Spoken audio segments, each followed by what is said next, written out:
അങ്ങനെ ഇന്ന് അസ്നയുടെ അനിയന് ലൈൻ സെറ്റായി. അപ്പൊ അവന്റെ വക ഇന്ന് ട്രീറ്റ് ഉണ്ട്. ഓസിന് ഫുഡ് അടിക്കാൻ പോകുന്നതിന്റെ പോലിവാണ് ഞങ്ങളുടെ മുഖത്ത്. ഇവിടെ ലൈൻ സെറ്റായി വീഡിയോ കോൾ വരെയായിട്ടും ട്രീറ്റ് തരാത്ത ടീംസ് ഉണ്ട്. കമ്മിറ്റഡ് ആയിട്ടും ട്രീറ്റ് തരാത്ത നിങ്ങളുടെ ഫ്രണ്ടിന് ഇത് അയച്ചു കൊടുത്ത് ട്രീറ്റ് തരാൻ ഓർമ്മിപ്പിക്കുക. അപ്പൊ നമ്മളിന്ന് വന്നേക്കുന്നത് പോളയത്തോടാണ്, അൽ റയാൻ ജ്യൂസ് ആൻഡ് കഫേ. അപ്പൊ നമുക്ക് ഇഷ്ടം പോലെ ജ്യൂസും ഷേക്കും ഇവിടുന്ന് നല്ല ബഡ്ജറ്റ് ഫ്രണ്ട്ലി ആയിട്ട് കിട്ടും. അപ്പൊ ഞങ്ങൾ ഓർഡർ ചെയ്ത് കണ്ണൂർ കോക്ടെയിലും കാരമൽ ഷേക്കും പിന്നെ ഇവിടുത്തെ ഒരു special item mango passion fruit ഷേക്കും ആണ്. അപ്പൊ ട്രീറ്റ് തരാന്ന് പറഞ്ഞാൽ നിങ്ങൾ ഓർഡർ ചെയ്ത് കഴിച്ചോ, ഞാൻ ഇപ്പൊ ഇനി എത്താന്ന് പറഞ്ഞു. അപ്പം സ്റ്റാർട്ടിംഗ് ഫ്രം കണ്ണൂർ കോക്ടെയിൽ അടിപൊളി സാധനമായിരുന്നു. ബട്ട് ഇവിടുത്തെ മെയിൻ ഐറ്റം അവക്കാഡോ ഷേക്കാണ്. പക്ഷെ അത് കിട്ടിയില്ലടാ.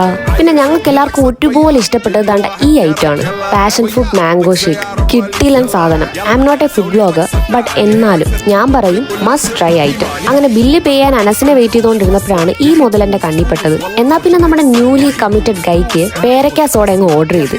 എന്നിട്ടും ബില്ലടയ്ക്കാൻ അവൻ വന്നില്ല. എനിക്ക് ഇച്ചിരി കൗതുകം കൂടുതലായിട്ട് ഞാൻ പിന്നെ അതിരുന്ന് കുടിച്ചു. കിട്ടിയില്ല ഐറ്റം പൊക്ക പറക്കും. പേരക്കയും സോഡയും കാന്താരിയൊക്കെ ആയിട്ടേ അറ്റ് ലാസ്റ്റ് നമ്മുടെ മണവാളൻ എത്തിപ്പോയി. വെയിലത്ത് വന്നില്ലേ ക്ഷീണം കാണും, കുടിക്കട്ടെ. അപ്പൊ നിങ്ങൾ പോളയത്തോട് വഴി പാസ് ചെയ്യുകയാണെങ്കിൽ നമ്മുടെ ഇക്കാട Al Rayan juice and cafe just ഒന്ന് വിസിറ്റ് ചെയ്തേക്ക്. അപ്പൊ ലൊക്കേഷൻ കറക്റ്റ് വരുന്നത് നമ്മുടെ പോളയത്തോട് ഡോമിനോസിന്റെ അടുത്താണ്. പിന്നെ നാഫി ടോക്കിയും കൂടെ ഒന്ന് ഫോളോ ചെയ്തേരാം.